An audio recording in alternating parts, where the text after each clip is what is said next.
Good evening, everyone, and welcome.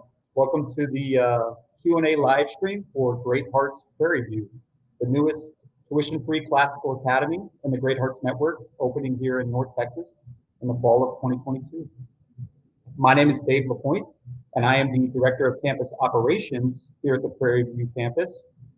And it is my privilege to serve this evening as the Master of Ceremonies for our event. The goal for tonight's event is to give you, our families, an opportunity to interact with and encounter some members of our Prairie View team, as well as our district leadership, as well as an opportunity to really just ask some questions, to get more information, really practical questions. There's no question too big, no question too small. We want to be here to offer some answers and to meet some of us. To that end, I'd love to bring up members of our Prairie View team first. I'd like to introduce Mrs. Jamie Van Tassel, one of our teachers. Good evening. It's a pleasure to be here. I am a first grade lead teacher at Prairie View. I'm just excited to be coming in on the ground level and working with all of these young, wonderful children. Thank you, Mrs. Van Tassel. We are also very happy to have you. Next, I'd like to bring up our assistant headmaster, Mr. Scott Carpenter. Good evening. I'll be the assistant headmaster at Great Hearts Prairie View. Incredibly excited to be here with everyone this evening. Thank you, Mr. Carpenter. Next, I'd like to bring up the man kind of driving the ship here at Prairie View, our headmaster, Mr. Ryan Mullins. Thanks, Dave. I appreciate it. Welcome, families. Very excited to be here. Thank you, Headmaster Mullins. And finally, I'd like to bring up Dr. William Rutherford, who is our Senior Director of Achievement and Accountability here at Great Hearts, Texas. Hi, good evening, families. It's wonderful to be with you this evening, and very, very excited about the opening of Great Hearts Prairie View. Thank you so much, Dr. Rutherford. So that's the team. That's who we've got for the evening. So here we are. I also would like to say the second half of tonight's portion will really be an opportunity for those questions and answers, which we talked about before. To that end, I invite you, any questions you might have, please feel free to put them in the chat, and we will do our best to answer as many as we can here this evening. So please keep them coming, keep them flying, and we'll see what we can do. To that end, first and foremost, I'd like to bring up Dr. Rutherford back. Thanks. Thank you, Mr. LaPointe. Parents, as I said, it's wonderful to be here with you this evening. I wanted to share a little bit with you about the vision of Great Hearts, Texas, in which Great Hearts Prairie View operates as a campus. And that is to cultivate the minds and hearts of students through the pursuit of truth, goodness, and beauty. So one of the things you'll notice there is that we have not only the word minds, which is very common to the intellectual pursuit of education, but the word hearts, because we are concerned here at Great Hearts both with the moral and intellectual formation of our students. In Prairie View, we'll be opening in grades K through 3, and I wanted to give you just a brief rundown of some of the important pillars that we're looking for and that we are going to work towards in K3 at Prairie View. And that is, of course, we want our kids to know strong literacy. We want them to have a beginning reading fluency through our Spalding instruction. This includes phonemic awareness, phonological awareness, decoding, vocabulary, all the good things with reading. And then we want to highlight also numeracy through our Singapore curriculum. Students should be able to move from the concrete to the pictorial to the abstract. And in 3rd grade, begin bar modeling, which is imaging a math problem and then creating an algorithm from the actual word problem itself.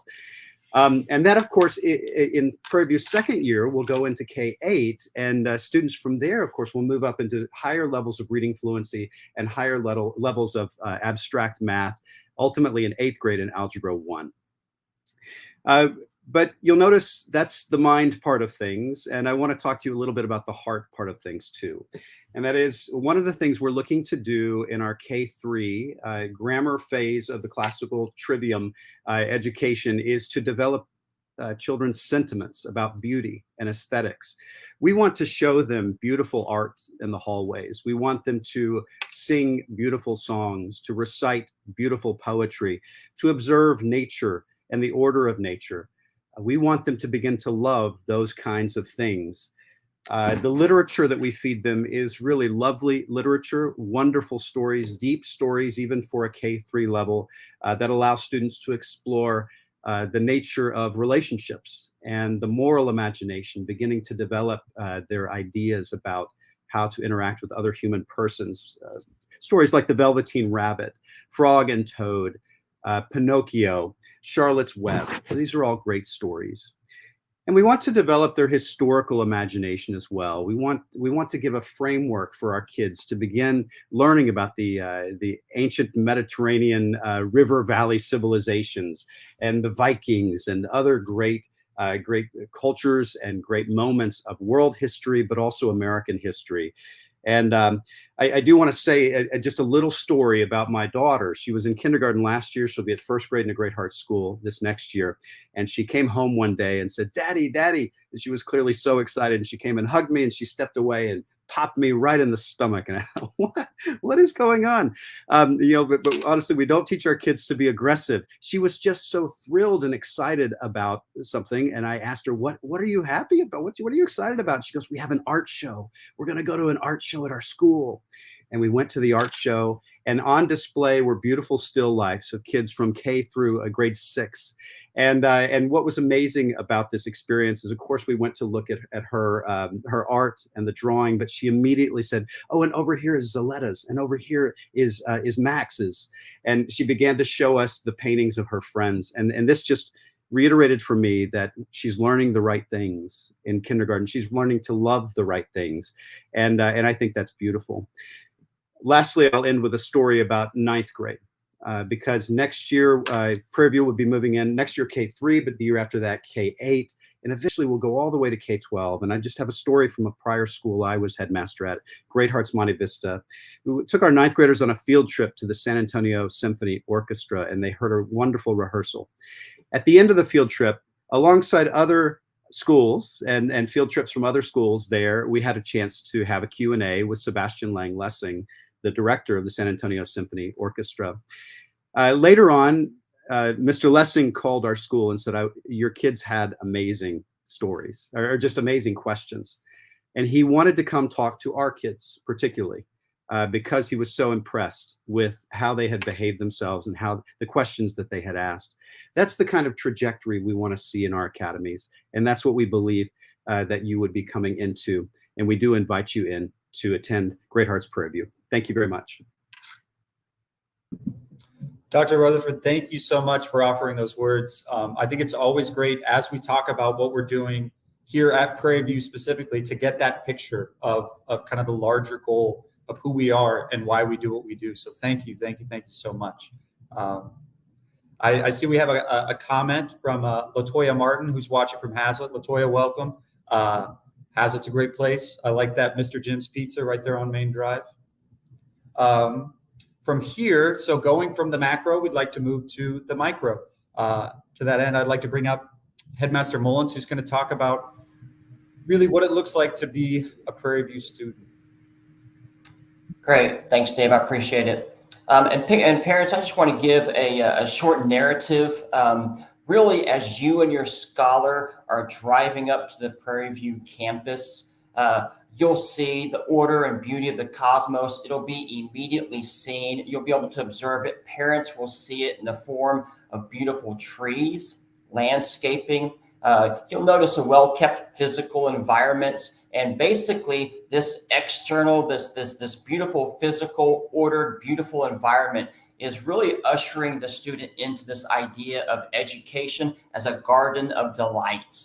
As the student gets out of your car, the scholar will then enter a safe building. It'll be an environment that respects the inherent dignity of all people. Your student will be greeted by warm, friendly, and professional faculty. These faculty will care about them not just as students, but as people. The beauty that you notice outside as you drop your scholar off, this beauty will also be extended inside the building. You will see when you come into our building, when your scholar comes to our building, there will be great works of beautiful art that line the hallways, that are inside the classrooms. We always want to surround the student with beautiful, rich things. Once that student enters the classroom, they'll be greeted by two teachers. Every K-5 Great Hearts classroom has a 2-teacher per classroom model. They'll have some morning bell work. This will give the scholar an opportunity to review from the previous day's academic experience, as well as really set the tone for an ordered and joyful class. As our scholars begin their day at 8 o'clock, we'll take 10 minutes to review our calendar, say our pledges, and basically begin to get into the rhythm of instruction. The morning academics will include explicit phonics, instructions in the fundamentals of numeracy. During late morning, the students will enjoy play and an opportunity to be with their classmates at morning recess, as well as participating in electives like PE, art, music, and Latin.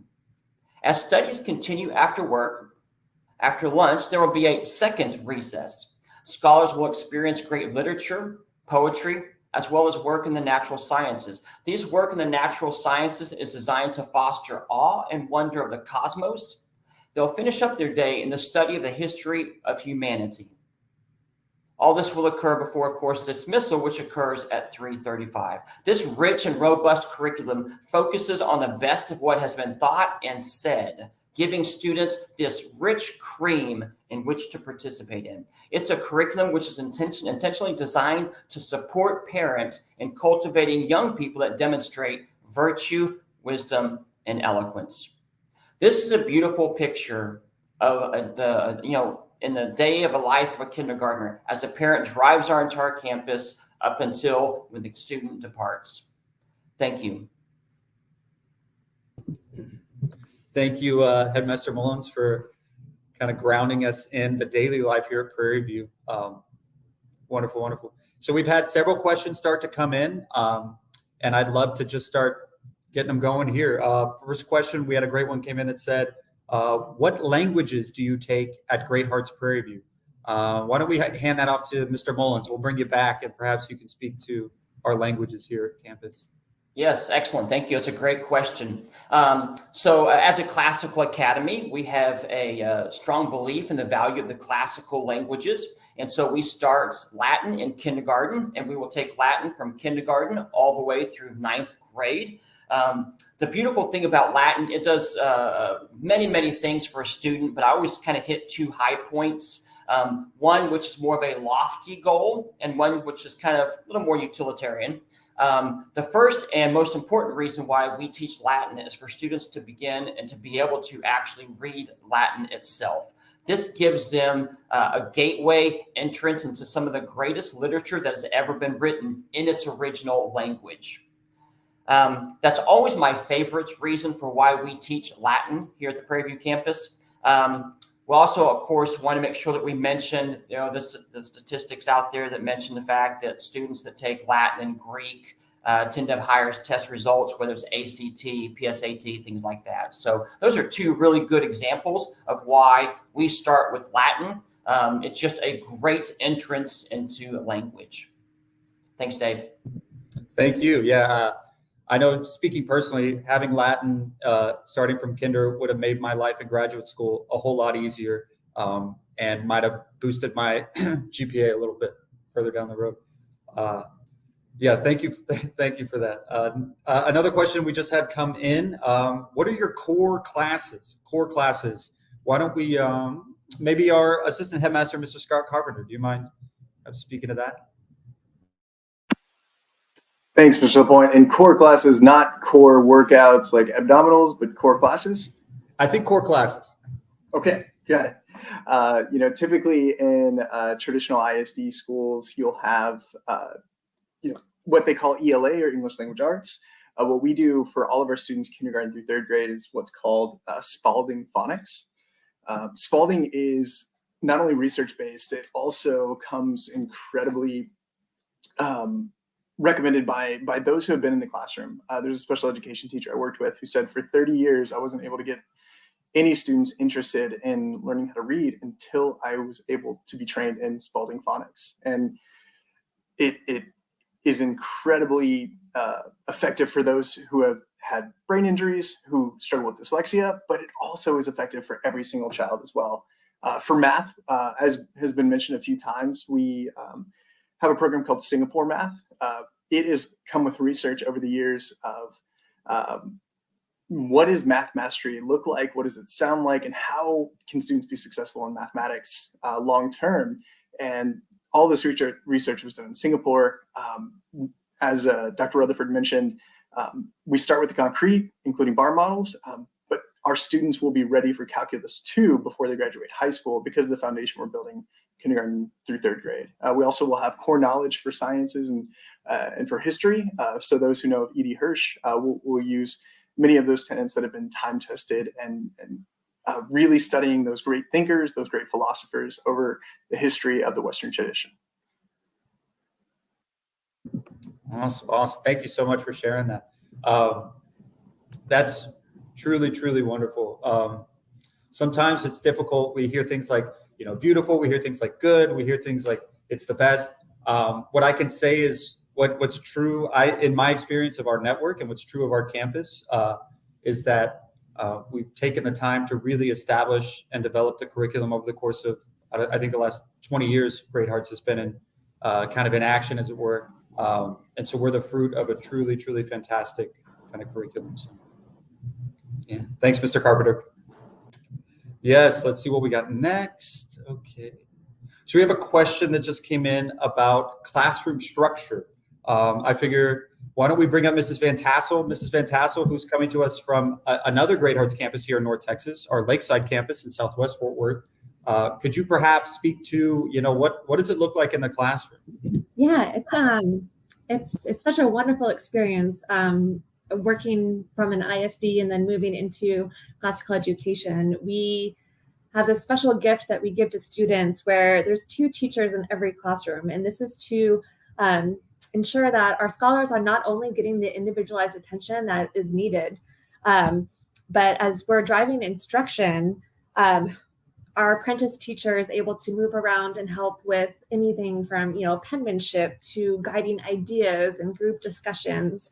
And it's just a wonderful gift to have 2 teachers set up in the classroom for the whole day that are just so missionally focused on the truth and the goodness and the beauty.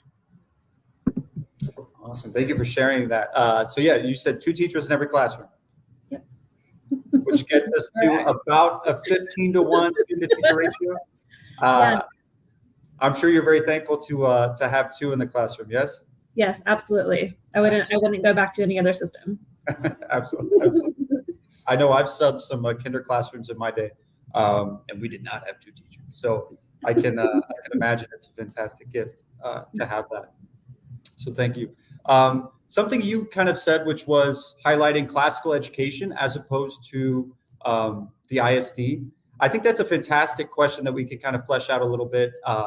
And for that, I'd love to bring back Mr. Mullins. Mr. Mullins, do you mind kind of just briefly describe what is classical education? Yeah, that's a great question. And there's a number of different ways that you can approach that definition. So we'll just kind of hit a few of the different ways you can do it. The formal definition is it's an education in the liberal arts and sciences.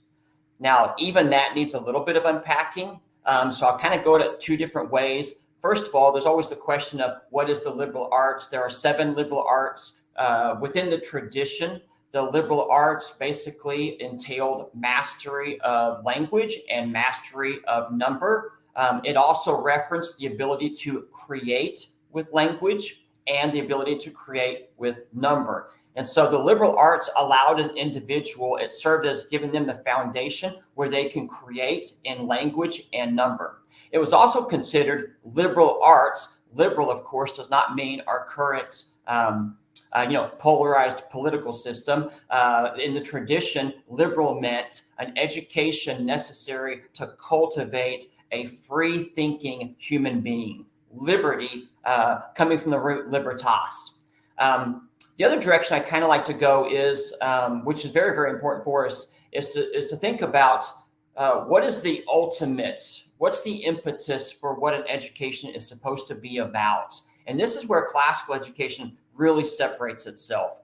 Classical education is really centered around cultivating a human being where they can engage in liberty, creativity, and justice. It positions in front of a human being the transcendentals. We call them the transcendentals, truth, goodness, and beauty. It positions these transcendentals as something that students should aspire to. And in that aspiration, it shapes and cultivates who they are as a human being. The opposite, the other side of that coin would be, for example, a lot of today's current ideologies regarding education. It sees human beings as kind of this data in, data out. It sees education basically as taking some tests so I can get a good test score, so I can get into a good college, so I can make plenty of money. And in making lots of money, somehow this will make me happy. And so what we see here with classical education really is these opposite ends relative to why do we do it? What is human flourishing? How does it cultivate somebody? As well as this idea that it's not just about making money, but it's about engaging with the culture around me. It's about being shaped by these beautiful, good, and true things so that I would be a person of virtue, wisdom, and of eloquence. And those are really, the two key things that help kind of frame that picture of a classical education as opposed to another type of educational system. Thank you for sharing that. I think that really kind of puts everything in its proper context. Something that you said that kind of struck me was you said cultivate a human being. Part of the goal for us here is, the goal is to cultivate a human being. And I know as the founding headmaster here at Prairie View, your responsibility has really been to kind of keep us going, to get the ship moving in the right direction, with the rudder aimed in in its proper place and all of those things. A question we had that kind of spoke to that cultivating the human being was somebody that was on our website. They asked about the classics to keep.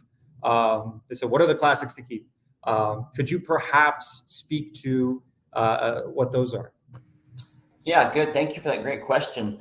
So at the core of one of the things we do is really study great literature, great poetry, and the classics to keep does, again, a couple things for us. The first thing is as a school, we try to help shape students to love books. And in light of that, we try to talk to students about every person having their own personal library. So classics to keep, there's two parts to that definition. Number one is you keep it, as in it's not just a textbook we hand out and you hand back. It's classics to keep. So the simple part of that is you get to keep that classic. The second thing is, what is it that makes it a classic? And so this really gets to the heart of why we choose what we choose relative to our literature and to our poetry. And it really gets back to this idea of reading and studying and being exposed to great literature, great ideas, great stories, that these things would wash over us and shape us and form us, and specifically shape us into this concept of what we would call moral imagination, being exposed to great works, and how does this shape the imagination of a young person. So classics to keep is classical, beautiful literature and poetry, that it would shape the moral imagination of a student, and that these would be texts that are so essential that these are texts they should keep and begin to develop a library of their own. So when a student comes to us, by the time they go K all the way through 12th grade, they will have a series of classics to keep. And so by the time they graduate, they will have a small startup library, if you will, of their own, of great literature and work they can go back to time and time again. I'm kind of reminded a little bit. I've been a headmaster at classical schools for a while, and as students go through a classical education, this idea begins to kind of shape them a little bit. They go to college, and it's always funny how many of them come back and say, I'm glad I had a library, because when I went to college, I referenced many of those key works that were in that library. So it has great value. There are works that they read over and over, fiction, again, literature, poetry, history, great works, things of beauty that really help shape and wash them. Thank you for sharing that. I really like the way you articulate startup library. That's beautiful.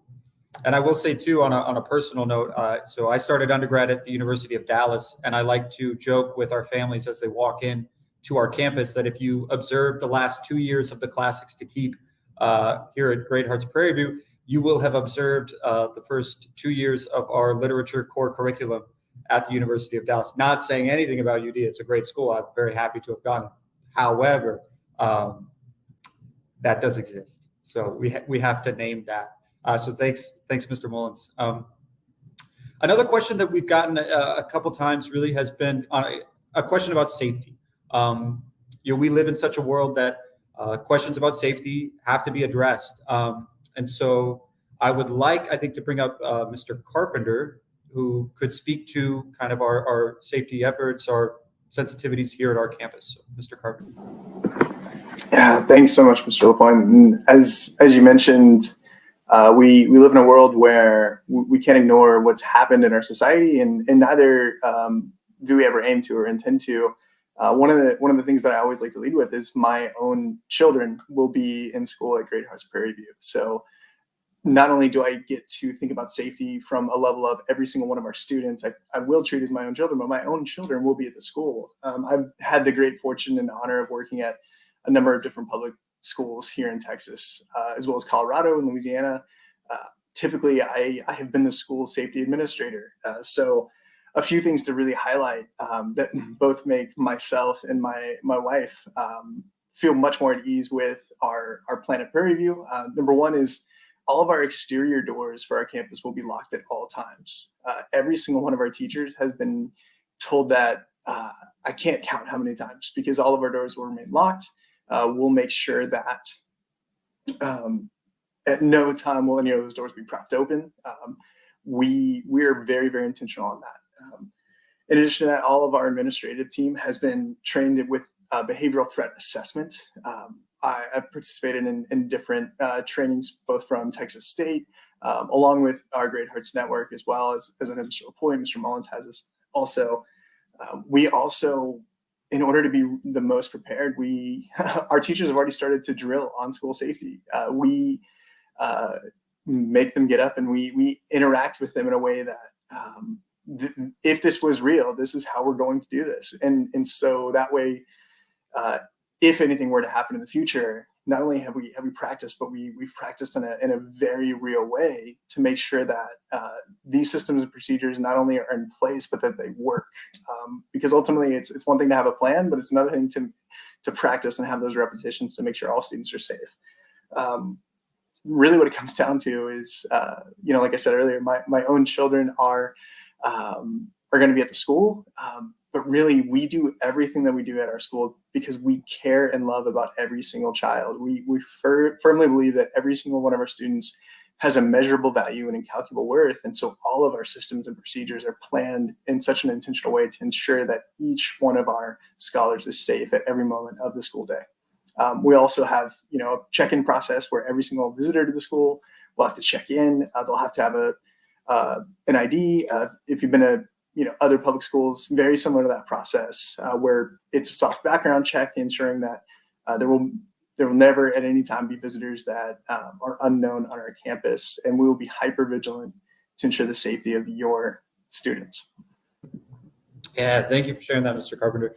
I really like what you said about kind of placing the humanity of of our students kind of before all of this, recognizing kind of the reality of the situation. But here we are, and here we go. And something that struck me too, just being here at Great Hearts, and is kind of the intentionality of our structures, our safety structures. Checking people in, like you talked about, as they come in. Nobody's coming in and out of the building. The doors are locked. And then even with our teachers starting this week, kind of placing before their eyes, like you were describing before, like the fact that we are sensitive to this. We're training, we're drilling, we're practicing, establishing kind of this muscle memory. So I thank you so much for kind of putting all of that before us. Yeah, and Mr. Point, just know before any parent has to ask, know that this question's already been asked from a parent of the school that we both work at. How are you going to make sure that my children are safe at our school? And I'll be asking that of Mr. LaPointe and myself at all times. That's a great point. Thank you. Yeah, thanks for naming that as well. I will say too, I know like Great Hearts as a district is also pretty sensitive to this. We're safety managers and different things like that. Yeah, and another point, apologies for not remembering earlier, but beyond our existing safety measures that we've already put in place, we know that our state superintendent is developing expanded safety measures for all of our Great Hearts campuses. Those will be announced soon, and it's truly the highest priority for all of us for 2022, 2023. Awesome. Yeah, thanks for bringing that up, and like I said, kind of putting everything in perspective there. Switching gears, we've been getting some questions about after school care.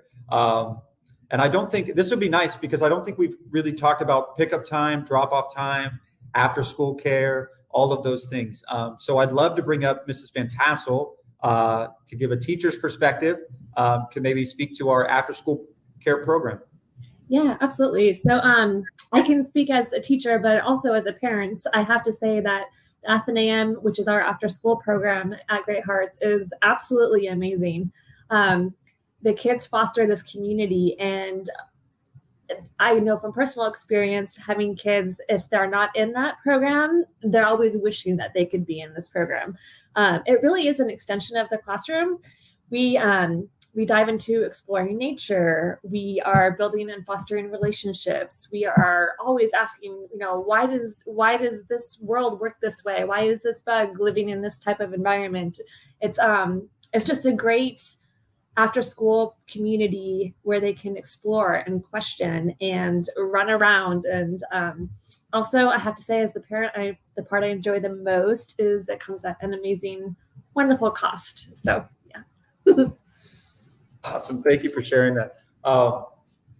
Yeah, the cost actually is pretty fantastic. I was looking at the rates. Of course, I'm not a parent, but I have siblings, I have nieces, I have nephews. And when I first saw the cost, I was pretty surprising. Yes. Especially for everything that you're describing, kind of that extension of the classroom. That's wonderful. Yeah. And so I would be remiss if I didn't say too. So Athenaeum starts after school every day, and which is Monday through Friday, of course, school time. And our pickup and drop off time is 8 to 3:35. Is that correct, Mrs. Van Tassel? Yes, it is. Okay, perfect. Yeah, so 8 to 3:35, and then Athenaeum. I think we do. There's a 1-day option, a 3-day option, and a 5-day option. Is that correct? Yes, that's correct. Okay. What time does it end? I still need confirmation on this. Okay. Yeah, 5 or 6. This is where it's good to have a whiz in the back. So we can. What we'll do is on our comment section, we'll be offering some specific information about Athenaeum if you want to go to our website, and we'll be articulating start times, end times, all of those options. So Yes. thank you so much, Mrs. Van Tassel. Thank you. Absolutely. Okay, so from here, I think there was really just one more question that I've been getting. Please, we're here as long as y'all are. Feel free to keep offering some questions. The question I had that had come up was about sports. So we're a tuition-free classical academy. I had a question about sports. I think from here, it would be good to bring up Mr. Mullins. I know he loves sports. So Mr. Mullins, why don't you perhaps offer some clarity on that situation? Yes, thanks, Dave. Yeah, so the gymnasia, which is part of the classical tradition, is very near and dear to my heart. I spent 15 years as a head football coach in Oklahoma, so I love the gymnasia. I love the fact that sports give students an excellent time to demonstrate virtue, to form relationships, as well as exercise of the body. And so we definitely will have a plan to have sports. The first year, of course, we're opening K through 3. The second year, we'll be opening K through 8. Our initial plan is to be able to offer a number of sports next year, starting in middle school. We'll get together as a campus leadership and kind of look at what that's going to look like. Whether we start with volleyball and basketball and start with that. Of course, down the road, I would love to see a football program myself. Given my personal love for football. And of course, you're in North Texas, so I feel like some sports just naturally lend themselves to being offered. So we will have a full sports program. With that as well, though, we will also have a fine arts program. The question wasn't about sports, but it kind of goes with that extracurricular as well, that after-school activity. Again, the fine arts, where we talk about orchestra, choir, band, things of that nature, the ability to put on plays. And so all of these will help round out the students' experience, their ability to participate in athletics, their ability to participate and enjoy music and things of that nature. That'll all be a well-rounded part of our program. So that's a great question. Thank you so much, Mr. Mullins. I know you're ready to get a football team going. So thanks for sharing that. So I think we're just about wrapped with questions we've been getting in. From here, I'd love to just offer some really practical information. We are still enrolling here at Great Hearts Prairie View. As we've said earlier, we're opening K through 3. Next year, we'll be expanding to K through 8. And every subsequent year, we'll be adding our high school. So within about 5 years, we'll be a full K to 12 tuition-free classical academy. So getting in here on the ground level is really exciting for us. We are still, as I said, enrolling kinder, second, and third. Specifically, we're taking applications. First grade's getting pretty close. but we are always welcoming apps, please.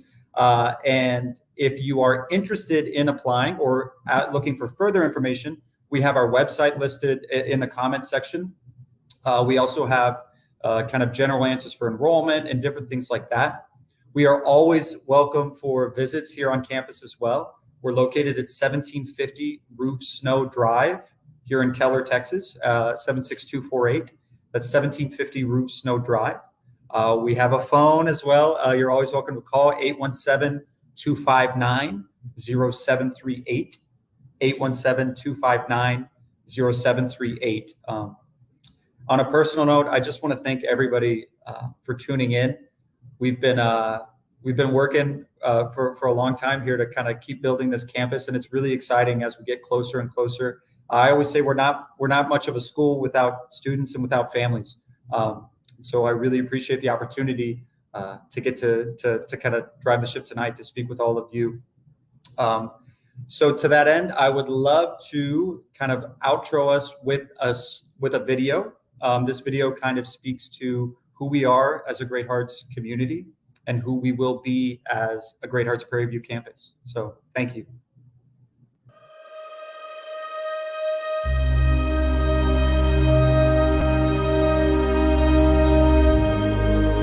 I think just the feeling we got walking through the school, like there's no bells and whistles, there's no computer lab, but you can feel the energy and you can feel the joy in the kids in the classrooms. And my husband and I both looked at each other and were like, oh my gosh, this is it. Like we found our school.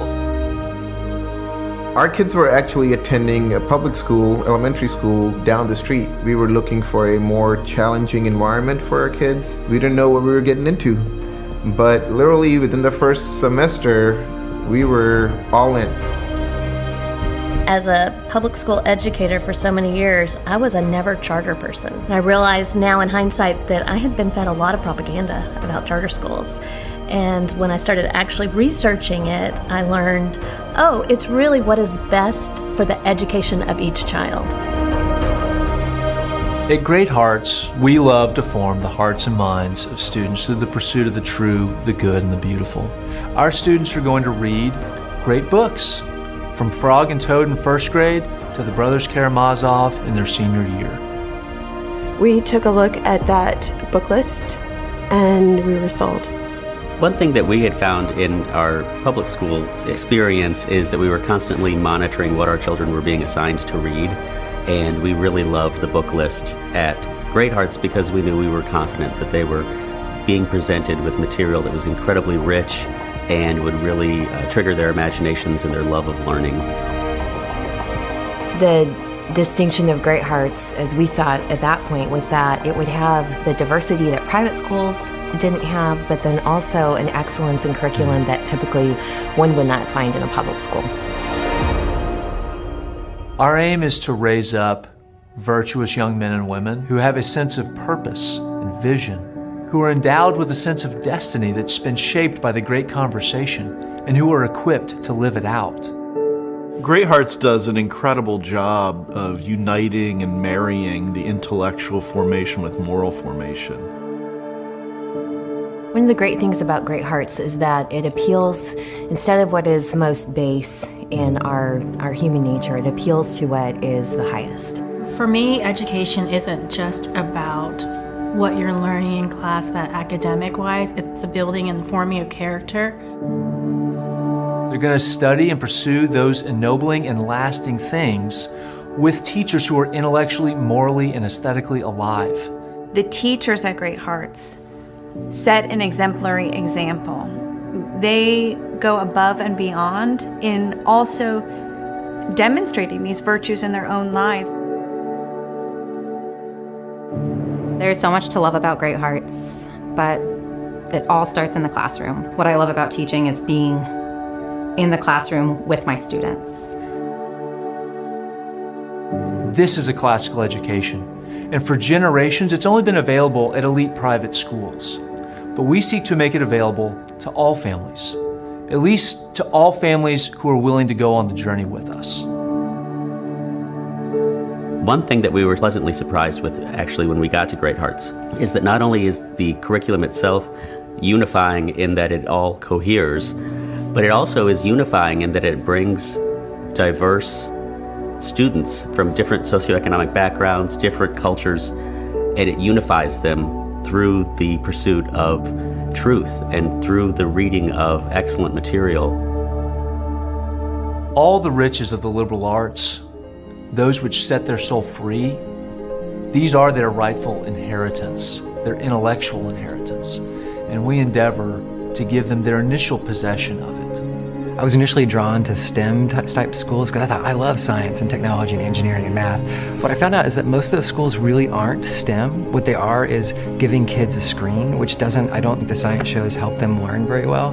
But what Great Hearts is they emphasize science and engineering and math. They give them all those things that actually will make them technology workers. So I think Great Hearts, even though it doesn't advertise itself as STEM, is truly one of the deepest STEM schools that you could go to. We're going to an elite private school without the $30,000 price tag. As a professor in a liberal arts college, I had met a few of the graduates from the Arizona schools that came, and they were impressive. Great Hearts was the best decision we could make for our students' education. As we continue to grow, we invite you to join us for the journey.